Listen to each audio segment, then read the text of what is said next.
Hello student, last class हम लोग बात कर रहे थे वैलेंस इलेक्ट्रॉन का कंसेप्ट पे बात कर रहे थे कि वैलेंस इलेक्ट्रॉन क्या होता है, किस तरह से हम लोग किसी भी एटम का वैलेंस इलेक्ट्रॉन डिसाइड करते हैं। आज मुझे लगा कि अगर वैलेंस इलेक्ट्रॉन मैं आपको समझा ही दिया हूँ तो वैलेंस इलेक्ट्रॉन का यूज करके एक इम्पोर्टेंट बात भी आपको समझा ही दूँ।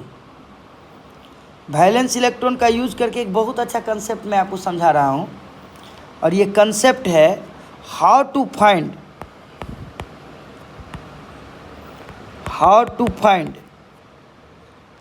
Hybridisation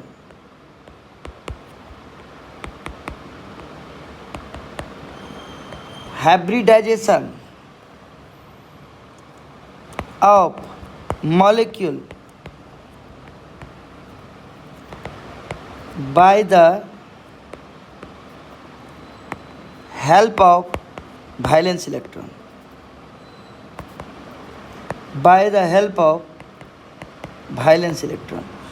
How to find hybridization of molecule by the help of valence electron. Valence electron के हेल्प से हाइब्रिडाइजेशन कैसे निकालते किसी भी मॉलिक्यूल का। चलिए कुछ टेक्निक मैं बताता हूँ, आप ज़्यादा इस पे दिमाग मत लगाइए। क्या हाइब्रिडाइजेशन है, कैसे बनता है, ये सारी चीज़ें मैं आपको धीरे धीरे करके बताऊंगा। फिलहाल मैं सीधा मेन पॉइंट आपको डिस्कस करके बताता हूँ कि हाइब्रिडेशन निकालते कैसे हैं डायरेक्ट। तो मैं आपको कुछ ट्रिक बताऊंगा, आप इस ट्रिक को ध्यान में रखेंगे। First of all calculate total valence electron TVE, total valence electron,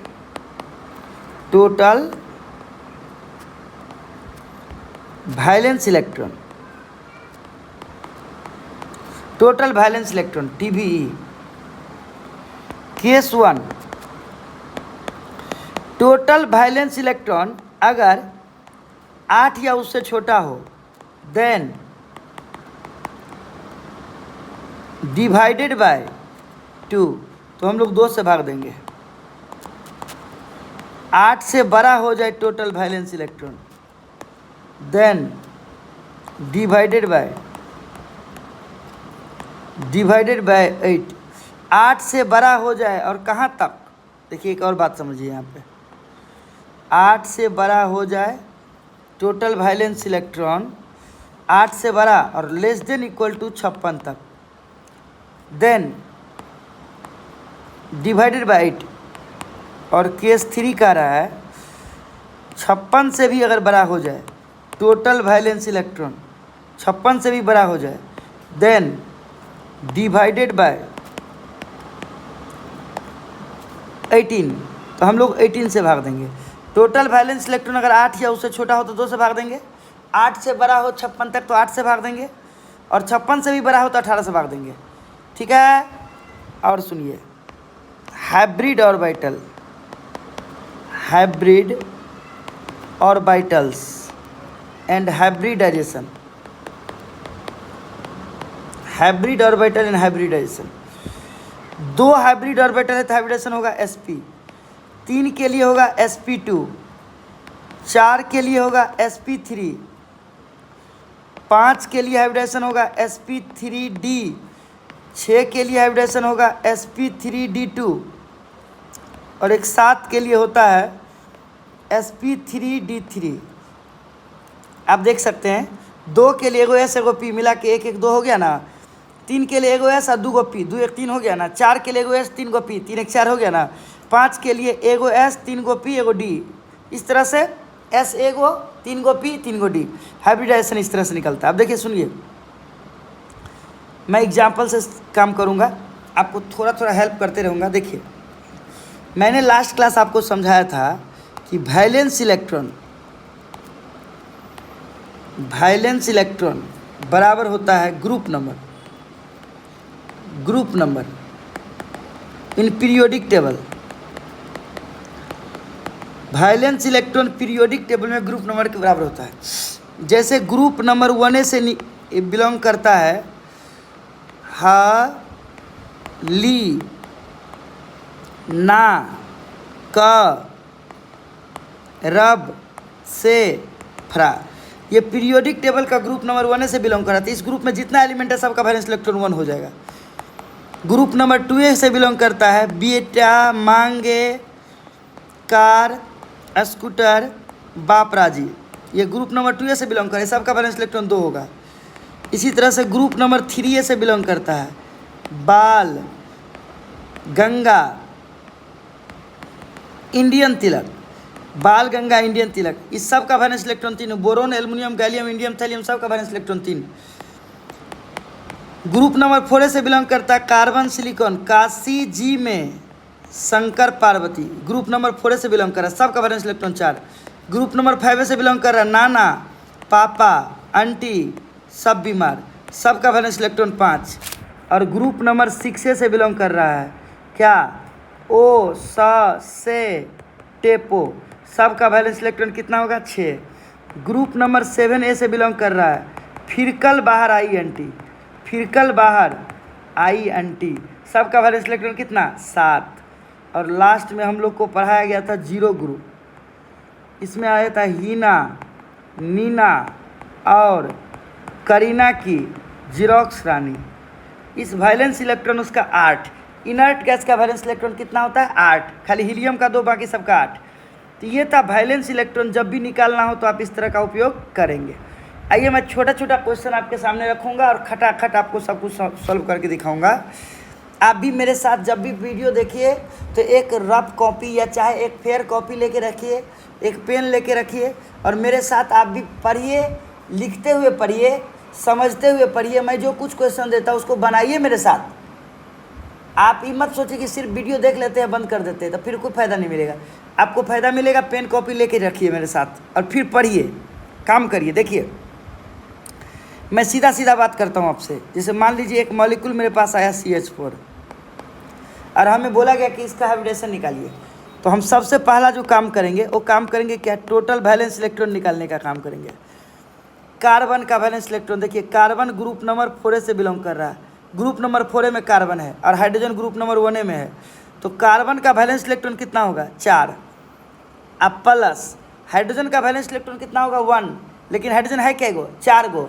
एक हाइड्रोजन का 1 तो 4 गो हाइड्रोजन है तो 4 का 4। एक हाइड्रोजन का 1 तो 4 हाइड्रोजन का 4 और 4 गो कार्बन का मिला के कितना हो गया 8। टोटल वैलेंस इलेक्ट्रॉन कितना हो गया 8। जब टोटल वैलेंस इलेक्ट्रॉन 8 या उससे छोटा हो तो आपको कितना से भाग देने के लिए बोला हूँ मैं, 2 से। 2 से भाग देंगे 8 में तो 2 चौका 8। 4 के लिए हाइब्रिडेशन, एगो S और 3 गो P। देखिए तो 3 1 4 पूरा हो गया ना। यानी इसका मतलब CH4 का हाइब्रिडेशन क्या निकल गया sp3। आपको मैं समझा देना चाहता हूँ कि आपने जो sp3 निकाला है, देखिए क्या है, एक कार्बन के साथ सर 4 गो हाइड्रोजन जुड़ा हुआ है, 1 2 3 और ये 4। देखिए 4 हाइड्रोजन जुड़ा हुआ है CH4 में। तो CH4 में एक कार्बन के साथ 4 हाइड्रोजन जुड़ा हुआ है। कार्बन का वैलेंस, कार्बन क्या है, सेंट्रल एटम है। कार्बन क्या है, सेंट्रल एटम, हम इसको बोलते हैं सेंट्रल एटम, सेंट्रल एटम। और बाकी हाइड्रोजन क्या है, सराउंडिंग एटम। तो जो आप सेंट्रल एटम कार्बन है उसका वैलेंस इलेक्ट्रॉन कितना है 4। और कार्बन बॉन्ड कितना बनाया है 1 2 3 4 बॉन्ड। कार्बन 4 बॉन्ड बनाया है तो वैलेंस इलेक्ट्रॉन भी 4 और बॉन्ड भी 4। प्रत्येक बॉन्ड बनाने में कार्बन का 1 इलेक्ट्रॉन लगा होगा। तो 1 इलेक्ट्रॉन कार्बन यहाँ लगाया, 1 यहाँ लगाया, 1 यहाँ लगाया, 1 यहाँ लगाया। 4 बॉन्ड बनाने में कार्बन का चारों वैलेंस इलेक्ट्रॉन खर्च हो गया। तो कार्बन का चारों वैलेंस इलेक्ट्रॉन खर्च हो गया, कार्बन के पास कुछ बचा नहीं बचा। तो जो इलेक्ट्रॉन जो बचता है उसको लोन पेयर बोलते हैं, लेकिन यहाँ तो कोई बचा नहीं तो कार्बन पे कोई लोन पेयर नहीं होगा। और तुम जो हाइब्रिडाइजेशन निकाले हो sp3 वो किसका निकाले हो, कार्बन का निकाले हो। एक्चुअली में सेंट्रल एटम का हाइब्रिडाइजेशन होता है, पूरा मॉलिक्यूल का हाइब्रिडाइजेशन नहीं होता है। CH4 में कार्बन का हाइब्रिडेशन sp3 हुआ, पूरा मॉलिक्यूल CH4 का हाइब्रिडेशन sp3 नहीं हुआ। तो आप क्या समझे यहाँ पे, इन यानी हम आपको बोल दें कि in CH4 the hybridization of carbon is sp3। Carbon का हाइब्रिडेशन sp3 है, किसका है कार्बन का sp3 है। चलिए ठीक है, अगला क्वेश्चन पे आते हैं। चलिए सुनिए, समझते जाइए खटाखट। जैसे मान लो एक मॉलिक्यूल में यदि आप BH3, आप भी ऐसे ही फटाक से कॉपी पे BH3 लिखेंगे, टोटल वैलेंस इलेक्ट्रॉन निकालेंगे और भाग देंगे, तब जाके आपको समझ में आएगा। आप मेरे भरोसे मत रहिए, वीडियो को रोक दीजिए। जब मैं आपको क्वेश्चन दिया ना जैसे BH3, तो आप वीडियो को रोक करके क्वेश्चन बनाइए पहले, और फिर आप मिलाइएगा हम कैसे बनाते हैं, तब मज़ा आएगा पढ़ाई का। पढ़ाई को थोड़ा सा एंजॉय किया करिए, लोड मत लीजिए। देखिए यहाँ सबसे पहला काम क्या करेंगे, टोटल वैलेंस इलेक्ट्रॉन निकालेंगे। बोरोन किस ग्रुप से बिलोंग कर रहा है, देखिए बाल गंगा इंडियन तिलक ग्रुप नंबर 3A से बिलोंग कर रहा है। यहाँ देखिए ग्रुप नंबर 3A में बोरोन है, तो ग्रुप नंबर 3A में बोरोन है। ठीक है, बोरोन का वैलेंस इलेक्ट्रॉन कितना हो गया बच्चों, 3। और हाइड्रोजन का वैलेंस इलेक्ट्रॉन 1 होता है कि ग्रुप नंबर 1 में है, तो 3 हाइड्रोजन मिला के कितना हो गया, 3 × 3, 1 हाइड्रोजन का 1, तो 3 हाइड्रोजन का 3, टोटल मिला के वैलेंस इलेक्ट्रॉन कितना हो गया, 6। टोटल वैलेंस इलेक्ट्रॉन अगर 8 या उससे छोटा होना तो 2 से भाग देते थे। इसका मतलब यहाँ भी 2 से भाग देंगे 6 में, द्वितीया 6। 3 के लिए हाइब्रिडेशन, एगो S और 2 P निकल गया, 2 1 3 sp2 हाइब्रिडेशन।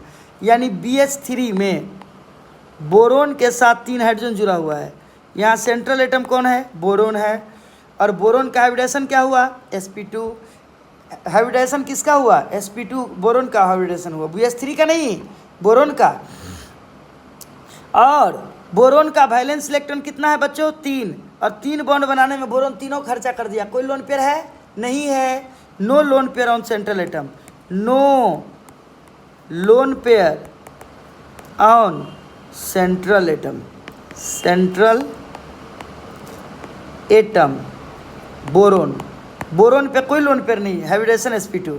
ये भी आप समझ गए होंगे, एकदम समझते जा रहे हैं। चलिए ठीक है, CO2 एक मॉलिक्यूल हमारे सामने आया, हमको इसका हाइब्रिडेशन निकालना है। खटाक से कॉपी पे CO2 लिखिए, टोटल वैलेंस इलेक्ट्रॉन निकालिए, भाग दीजिए, हाइब्रिडेशन बताइए, और वीडियो को रोक के बनाइए, फिर मिलाइएगा मैं जो बना रहा हूँ। टोटल वैलेंस इलेक्ट्रॉन कार्बन का कितना, 4, ग्रुप नंबर 4 से बिलोंग कर रहा है। यहाँ देखिए मैं दिखाता हूँ, बाल गंगा इंडियन तिलक काशी जी में शंकर पार्वती ग्रुप नंबर 4 में है, और ओसस टेपो ग्रुप नंबर 6 में है। तो ऑक्सीजन का वैलेंस इलेक्ट्रॉन 6, कार्बन का 4, आप देख सकते हैं। तो कार्बन का वैलेंस इलेक्ट्रॉन 4, ऑक्सीजन का कितना, 6, 2 ऑक्सीजन है, तो 2 छक्के 12, 12 4 16, 16 8 से बड़ा है ना। जब टोटल वैलेंस इलेक्ट्रॉन 8 से बड़ा हो 56 तक, तो आप 8 से भाग देते हो, तो 8 से भाग दीजिए 16 में, 8 दूना 16, और 2 के लिए हाइब्रिडेशन क्या आएगा, sp। इसका मतलब यहाँ पर CO2 में कार्बन का हाइब्रिडेशन क्या है, sp। ये कार्बन है, कार्बन के साथ ऑक्सीजन जुड़ा हुआ है। कार्बन बच्चों 4 बॉन्ड बनाता है, तो ऑक्सीजन 2 बॉन्ड बनाता है, तो दोनों ऑक्सीजन को 2 बॉन्ड बनाना पड़ेगा, तभी कार्बन का 4 बॉन्ड पूरा होगा, ऑक्सीजन का 2 बॉन्ड पूरा होगा। अब यहाँ पे जो sp हाइब्रिडेशन है ये किसका है, कार्बन का है, sp हाइब्रिडेशन, समझ रहे हैं। कार्बन का हाइब्रिडेशन क्या है, sp। ठीक है, आगे बढ़ते हैं, चलिए आगे बढ़ते हैं। BCl3 हमको निकालना इसका हाइब्रिडेशन, तो सबसे पहला काम टोटल वैलेंस इलेक्ट्रॉन, बोरोन का कितना, 3, क्लोरीन कहाँ है, चलिए देख लीजिए, फिरकल बाहर INT ग्रुप नंबर 7 है, fluorine chlorine bromine iodine group number 7 से बिलोंग कर रहा है, यानी इसका वैलेंस इलेक्ट्रॉन कितना होगा बच्चों, 7 होगा। यहाँ देख सकते हैं आप, बोरोन का तो 3 हो ही गया, क्लोरीन का 7 होता है, तो 3 को क्लोरीन है, 3 7 21, 21 और 3 24। टोटल वैलेंस इलेक्ट्रॉन 8 से बड़ा हो 56 तक, तो 8 से भाग देते हैं, 8 से भाग दीजिए 24 में, 8 3 24, और 3 के लिए हाइब्रिडेशन क्या निकल गया, sp2 निकल गया। यानी BCl3 में बोरोन का हाइब्रिडेशन क्या है बच्चों, sp2। बोरोन के साथ 3 गो Cl जुड़ा हुआ है, बोरोन सेंट्रल एटम है, और बोरोन का हाइब्रिडेशन sp2, सेंट्रल एटम का हाइब्रिडेशन sp2। इसी तरह से मेरे सामने आया PCl5। PCl5 का टोटल वैलेंस इलेक्ट्रॉन जब निकालेंगे तो फॉस्फोरस का 5 आएगा, क्योंकि नाना पापा इसी ग्रुप का है, और क्लोरीन का 7, 5 को क्लोरीन है, तो 5 7 35, अब 35 5 40, 40 8 से बड़ा है, 8 से भाग देंगे 40 में, 8 5 40, 5 के लिए हाइब्रिडेशन निकालिएगा sp3d, 3 1 4 1 5, sp3d, 5 के लिए हाइब्रिडेशन sp3d। PCl5 में फॉस्फोरस का हाइब्रिडेशन क्या निकल गया, sp3d, देख लीजिए यहाँ, P के साथ 1 2 3 गो Cl जुड़ा हुआ है, और 4 और 5 गो Cl जुड़ा हुआ है। आप गौर कीजिए, P के साथ 5 गो Cl जुड़ा हुआ है। फॉस्फोरस का वैलेंस इलेक्ट्रॉन 5 होता है, 5 बॉन्ड बना लिया, 1 2 3 4 5, 5 वैलेंस इलेक्ट्रॉन शेयर हो चुका है, कुछ और लोन पेयर बचा नहीं बचा ना। तो फॉस्फोरस का हाइब्रिडेशन sp3d, sp3d, PCl5 में फॉस्फोरस का हाइब्रिडेशन sp3d। इसी तरह से एक हाइब्रिडेशन है SF6। टोटल वैलेंस इलेक्ट्रॉन निकालिए, सल्फर का 6 आ जाएगा, ओसा से टेपो वाले ग्रुप का है। फ्लोरीन का 7, तो 6 सत्ते 42, 42 और 6 48, 8 से बड़ा है, 8 से भाग देंगे 48 में, तो 8 छक्के 48, 6 के लिए हो गया sp3d2, sp3d2 हाइब्रिडेशन क्या हो गया sp3d2, SF6 का हाइब्रिडेशन sp3d2, S के साथ 1 2 3 4 5 6, देख लीजिए ऐसा 6 को फ्लोरीन जुड़ा हुआ है। सल्फर का वैलेंस इलेक्ट्रॉन भी 6 है और 6 फ्लोरीन यहाँ जुड़ा हुआ है, 6 फ्लोरीन जुड़ा हुआ है सल्फर के साथ। इस तरह से कोई दिक्कत है नहीं ना, इस तरह से आप देख सकते हैं। एक मॉलिक्यूल मेरे पास था IF7, टोटल वैलेंस इलेक्ट्रॉन निकाल लेते हैं।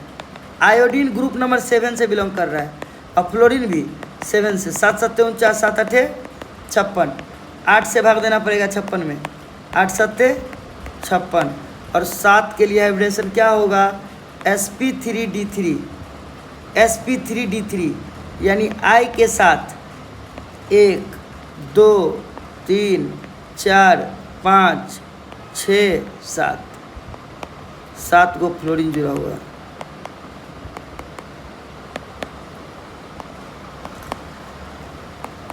ऐसे जुड़ा हुआ IF7 का। तो आपने सबका हाइब्रिडेशन देखा ना कैसे निकाला जाता है। चलिए कुछ और भी नया नया बात सिखाऊंगा मैं आपको, समझते चलिए। हाइब्रिडेशन निकालने के लिए जो टेक्निक है उसको अपनाइए, आप लोग ध्यान से समझिए बात को। चलिए ठीक है, कुछ और भी क्वेश्चन आपके सामने रखता हूँ। जैसे मान लो हमको बताया गया PCl3 का हाइब्रिडेशन निकालने के लिए हमने सबसे पहला काम किया जो करना था, टोटल वैलेंस इलेक्ट्रॉन निकाला। फॉस्फोरस का वैलेंस इलेक्ट्रॉन 5 होता, क्लोरीन का 7 होता, 3 क्लोरीन है, 3 7 21, 21 और 5 26, 8 से भाग देंगे 26 में, 8 3 24, तो कितना बच गया 2 बच गया। 2 जो रिमाइंडर बचा तो 2 तो 8 से छोटा है, 8 से जब छोटा होता है तो कितना से भाग देते हैं 2 से, फिर 2 से भाग देना पड़ेगा, 2 1 2। तो आप गौर कीजिए ये जो 3 आया है ना, ये उसको हम लोग बोलते हैं बॉन्ड पेयर, और ये जो 1 आया ना इसको हम लोग बोलते हैं लोन पेयर। और टोटल मिला के 3 प्लस 1 कितना हो गया 4, 4 के लिए हाइब्रिडेशन क्या होता है sp3। आप यहाँ गौर करिए, देखिए P के साथ 1 2 3 को क्लोरीन जुड़ा हुआ है PCl3 में। फॉस्फोरस का वैलेंस इलेक्ट्रॉन कितना होता है 5, 5 में से 3 बॉन्ड बनाने में 3 खर्चा हो गया, तो कितना बच गया 2 बच गया। ये जो 2 बच गया ना सर, फॉस्फोरस का वैलेंस इलेक्ट्रॉन 5, 5 में से 3 बॉन्ड बनाने में 3 खर्चा हो गया, कितना बच गया 2। देखिए आप 2 का मतलब एक pair, this pair is called lone pair, this pair is called lone pair. 3 को बॉन्ड पेयर, 1 2 3 को बॉन्ड पेयर, 1 लोन पेयर, 3 को बॉन्ड पेयर 1 लोन पेयर, 3 1 4, 4 के लिए हाइब्रिडेशन क्या होता है sp3। तो सेंट्रल एटम का हाइब्रिडेशन sp3, PCl3 में फॉस्फोरस का hybridization sp3, 3 bond pair 1 lone pair, hybridization sp3, sp3 with 1 lone pair, sp3 with 1 lone pair, sp3 with 1 lone pair, sp3 with 1 lone pair। ये समझ गए, समझ रहे हैं। अब जैसे मान लीजिए SF2 है, यही देखिए सबसे पहले टोटल वैलेंस इलेक्ट्रॉन निकालिए। सल्फर का कितना बच्चों 6, अब फ्लोरीन का 7, 7 दूना 14 26, 7 दूना 14 26, 8 से भाग दीजिए 20 में, 8 दूना 16, 10 में से 6 गया तो 4 बचा, 4 के लिए 2 से भाग देना पड़ेगा, 2 दूना 4। ये देखिए ये 2 क्या है बॉन्ड पेयर, ये 2 क्या है बॉन्ड पेयर, और ये 2 क्या है लोन पेयर। 2 को बॉन्ड पेयर 2 को लोन पेयर मिला के कितना हो गया 4, 4 के लिए हाइब्रिडेशन क्या हो गया sp3। आप यहाँ देख लो सल्फर के साथ 2 को फ्लोरीन जुड़ा है, कहो हाँ जुड़ा है। सल्फर का वैलेंस इलेक्ट्रॉन 6 होता है, वैलेंस इलेक्ट्रॉन में से 2 बॉन्ड बनाने में खर्चा हो गया, 6 में से 2 खर्चा हो गया तो कितना बच गया 4 बच गया। 4 का मतलब हो गया 2 pair 2 lone pair, hybridization sp3 2 lone pair. यानी in SF2 sulphur is sp3 hybridized, sp3 hybridized with 2 lone pair, with 2 lone pair। Sulphur का हाइब्रिडाइजेशन sp3 है और उस पर 2 लोन पेयर है sf2 में। समझ रहे हैं आप बात। इसी तरह से देखो sf4 है, सल्फर का कितना हो गया 6, 4 7 28, 7 चौक 28 2 30, 4 34, 7 चौक 28 2 30 4 34, 8 से भाग 2 34 में, 8 चौक 32, 2 बच गया, फिर 2 से भाग देना पड़ेगा, 2 1 2, 4 और 1 5, 5 के लिए क्या होता है sp3d with 1 lone pair, sp3d with 1 lone pair. यानी कहने का मतलब इन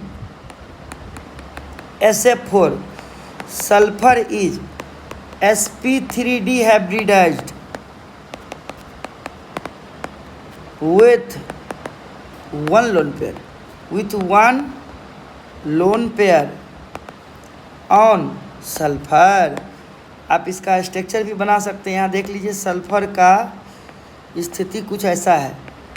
सल्फर 4 फ्लोरीन से जुड़ा हुआ है, सल्फर 4 फ्लोरीन से जुड़ा है, वैलेंस इलेक्ट्रॉन 6 होता है, 6 में से 4 बनने में 4 खर्चा हो गया तो कितना बच गया 2। तो सल्फर का hybridization sp3d with 1 lone pair, sp3d with 1 lone pair. Okay sir, तो ये छोटी छोटी चीज़ें हैं जो आपको खूब समझ में आ रहा होगा, मुझे विश्वास है समझ में आ रहा होगा। आप टोटल वैलेंस इलेक्ट्रॉन निकालिए, भाग दीजिए। अब देखिए कुछ आयन की बात कर लेते हैं। जैसे मान लो SO4 2 माइनस है और हमको यहाँ हाइब्रिडेशन निकालना है। तो सबसे पहले तो टोटल वैलेंस इलेक्ट्रॉन निकलेगा ही। टोटल वैलेंस इलेक्ट्रॉन सल्फर का कितना होता है बच्चों 6 होता है। ऑक्सीजन का वैलेंस इलेक्ट्रॉन भी 6 होता है। 4 गो ऑक्सीजन है तो 4 छक्के 24, और जितना माइनस है इतना जोड़ देना पड़ेगा, क्योंकि माइनस आता कब है, किसी भी एटम पे आयन पे माइनस आने का मतलब होता है कि इसने इलेक्ट्रॉन को गेन किया है। इलेक्ट्रॉन एक निगेटिव चार्ज पार्टिकल है, जहाँ इलेक्ट्रॉन जाएगा वहाँ निगेटिव फैलाएगा। अगर कहीं माइनस है मतलब कुछ नहीं इलेक्ट्रॉन आया है, इसीलिए इलेक्ट्रॉन निकालते समय हम लोग +2 कर दिए। जितना माइनस उतना जोड़ देंगे। अब प्लस का मतलब इलेक्ट्रॉन भाग गया है, तो जितना प्लस है उतना घटा देंगे। अब यहाँ देखिए 6 चौक 24, 36 2 32, 8 से भाग दीजिए 32 में, 8 चौक 32, 4 के लिए हाइब्रिडेशन खट से निकल गया sp3, यानी SO4 में सल्फर का हाइब्रिडेशन sp3 निकल गया। यहाँ देख लीजिए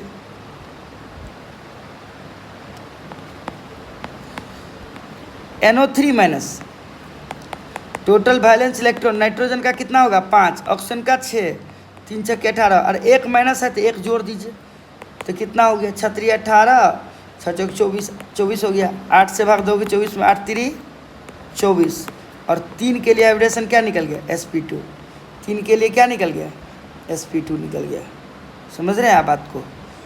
और समझिए जैसे NH4 प्लस था, नाइट्रोजन का वैलेंस इलेक्ट्रॉन कितना 5, हाइड्रोजन का 1, तो 4 1 4, जितना प्लस इतना घटा दीजिए। 5 4 9 में से कितना हो गया 8, 2 से भाग देना पड़ेगा, 2 चौका 8। 4 के लिए हाइब्रिडेशन क्या निकल गया बच्चों sp3, यानी NH4 प्लस में नाइट्रोजन का हाइब्रिडेशन क्या निकल रहा है sp3। जैसे NO2 प्लस है, नाइट्रोजन का कितना 5, ऑक्सीजन का कितना 6, और जितना प्लस उतना घटा दीजिए। 14 12 5 17 में से गया 16, 8 से भाग देना पड़ेगा 16 में, 8 दूना 16, और 2 के लिए हाइब्रिडेशन क्या निकल गया sp। 2 के लिए क्या निकल गया sp I3 माइनस, चलिए छोटा छोटा I3 minus. Total valence electron iodine का 7, 3 गो आयोडीन है, 3 7 21, जितना माइनस उतना जोड़ दीजिए तो कितना हो गया 22। 8 से भाग दीजिए 22 में, 8 दूना 16, 6 बच गया तो फिर 2 से भाग देना पड़ेगा, द्वितीया 6, और 3 और 2 5, 5 के लिए हाइब्रिडेशन क्या निकल गया sp3d, और ये 3 क्या है loan pair, sp3d with 3 lone pair, 3 loan pair, sp3d with 3 lone pair. समझ में आ रहा है आप लोगों को। जैसे मान लो N3 माइनस रहता, 3 5 15, अब प्लस 1 कितना होता 16, 8 से भाग देंगे 16 में, 8 दूना क्या होगा 16, 2 के लिए हाइब्रिडेशन क्या निकलेगा sp। इसी तरह से कुछ कुछ क्वेश्चन है, जैसे XeF2। Xe क्या है इनर्ट गैस, आपको अगर याद होगा तो देख लीजिए, हीना नीना और करीना की जिरोक्स रानी, यहाँ जेनन है, और इस सब का वैलेंस इलेक्ट्रॉन 8 होता है। हीलियम का वैलेंस इलेक्ट्रॉन खाली 2 होता है, बाकी सबका क्या होता है 8। तो इनर्ट गैस का वैलेंस इलेक्ट्रॉन 8, फ्लोरीन का 7, 2 सत्ते 14, 14 26 दू 22, 8 से भाग दीजिएगा इसमें, 8 दूना 16, 6 बच गया, 2 से भाग देना पड़ेगा, 2 तिया 6। अब क्या हुआ, 3 2 5, 5 के लिए sp3d, यानी हम बोल सकते हैं sp3d with 3 lone pair. Xe के साथ 2 गो फ्लोरीन जुड़ा हुआ देख रहे हैं ना आप, 2 गो फ्लोरीन। जेनन का वैलेंस इलेक्ट्रॉन 8, 8 में से 2 को बॉन्ड बनाने में 2 को खर्चा हो गया, कितना बच गया 6, 6 मतलब 2 2 4 और 2 6, 3 लोन पेयर तो हो गया। तो sp3d विथ 3 लोन पेयर नहीं हो गया, यही तो हो रहा है sp3d विथ 3 लोन पेयर। इसी तरह से XeF4 का भी आप देख सकते हैं यहाँ पे 8, 4 सत्ते 28, 36, 36, 8 से भाग देंगे 36 में, 8 चौक 32, 4 बच गया, 2 से भाग देना पड़ेगा, 2 दूना 4, 4 2 6, 6 के लिए sp3d2 with 2 lone pair, with 2 lone pair, 2 lone pair, sp3d2 with 2 lone pair. Xe के साथ 1 2 3 4, XeF4 और 8 में से 4 बॉन्ड बनाने में 4 को खर्चा हो गया, तो कितना लोन पेयर बच गया, 2 लोन पेयर बच गया, यही तो हो रहा है sp3d2 with 2 lone pair, sp3d2 with 2 lone pair. इसी तरह से XeF6 भी है, आप देख सकते हैं। जेनन का कितना 8, 8 6 सत्ते 42, 42 8 50, 8 से देंगे 50 में, 8 छक्के 48, 2 बच गया, 2 से भाग देंगे, 2 1 2, 6 1 7, sp3d3 with 1 lone pair, sp3d3 with 1 lone pair. तो ये छोटी छोटी बातें हैं सर, जिसको बहुत आसानी से हम लोग समझ रहे हैं, आपको समझ में भी आ रहा होगा। आप आज के लिए मैं इतना ही रखूँगा, आप इस वीडियो को बहुत अच्छा से घर पे देखिएगा, आप खुद से वैलेंस इलेक्ट्रॉन निकाल के हाइब्रिडाइजेशन निकालने का प्रयास करेंगे आप लोग। आप मेरे साथ जुड़े रहें, सीरियस होकर के जुड़े। मैं शुरू किया हूँ 1-2 दिन के लिए, ये नहीं है। जितने भी बच्चों को 12th का एग्ज़ाम देना हो, 11th का एग्ज़ाम देना हो, जेई का एग्ज़ाम देना हो, नीट का एग्ज़ाम देना हो, जनरल कंपटीशन का भी एग्ज़ाम देना हो, आप सब लोग इस वीडियो को देखिए बारीकी से। मैं एक एक बात समझा रहा हूँ। जिसको अभी BPSC 40 में केमिस्ट्री का एग्ज़ाम देना हो, जिसको ग्रेजुएशन का एग्ज़ाम देना हो, जो ग्रेजुएशन कर रहे हो केमिस्ट्री से, आप सबके लिए ये वीडियो बहुत कीमती होने वाला है। बच्चों, सबको अपने आस पड़ोस में जो भी बच्चा ग्रेजुएशन कर रहा है, मान लो तुम्हारे पड़ोस का कोई बच्चा भाई ग्रेजुएशन कर रहा हो और वो केमिस्ट्री ऑनर्स रखा हो, उसको भी तुम सपोर्ट कर सकते हो। बोल सकते हो कि सर का वीडियो सब्सक्राइब करिए और सर का चैनल पे लगातार आप काम करिए, समझिए बात को, बहुत हेल्पफुल होने वाला है आप सबके लिए वीडियो। और आप जो लोग 12th के लिए बहुत चिंतित हैं ना, चिंतित होने की ज़रूरत नहीं। मैं 12th का सारा वीडियो उसमें अपलोड करूँगा, ऑर्गेनिक इनऑर्गेनिक फिजिकल का एक एक चीज़, और 100% क्वेश्चन बैंक को भी सॉल्व करके मैं इसमें रखूँगा। आप देखते रहिए ना, सारा काम करूँगा। बस आप लोग अपना काम करिए, अभी से जुड़िए। आप ये मत सोचिए कि सर अभी बेसिक पढ़ा रहे हैं, बस आएंगे ना 12th का चैप्टर शुरू करेंगे तब पढ़ेंगे, नहीं, समझो नहीं आएगा आपको 12th का चैप्टर में जब हम आएंगे तो। अभी से जब तक आप सारा वीडियो नहीं देखेंगे ना, तब तक 12th का चैप्टर समझ में नहीं आएगा। इसीलिए तो मैं स्टार्टिंग से काम कर रहा हूँ। आप लोग एक एक वीडियो देखिए, लाइक करिए अच्छा से, सब